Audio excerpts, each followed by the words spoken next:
If you ever want a sharp reminder of your own technological dependence, try buying a computer monitor in Nong Song Hong, a village where the rice grows tall, the buffalo wander freely, and the concept of dual screen productivity has roughly the same cultural relevance as a fax machine on Mars.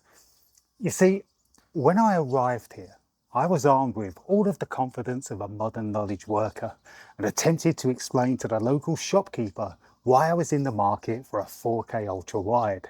Now, he listened politely, of course, then tilted his head and smiled. And in that moment, I realised that I was probably going to be walking away empty-handed. So I tried to order online. After all, the internet is supposed to flatten the world, right? Erase distance and democratise access. But then you remember, there is no Amazon, no next day delivery, no algorithmic whisper of people like you also bought. Instead, what I found was small regional shops with websites that looked as though they'd last been updated during the reign of Windows XP. And delivery options flagging that to get a monitor to me sat somewhere between arduous and mythical quest.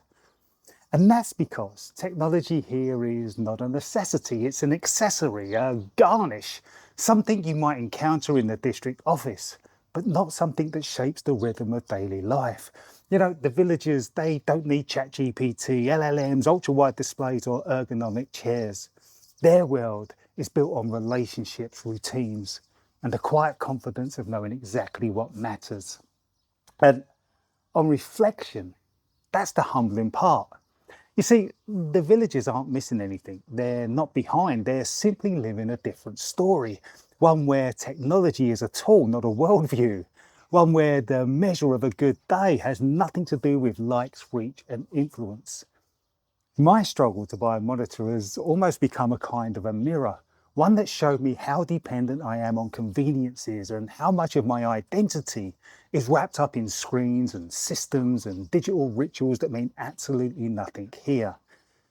And that's not a failure of infrastructure, it's a reminder that this world is not designed around my needs, nor should it be.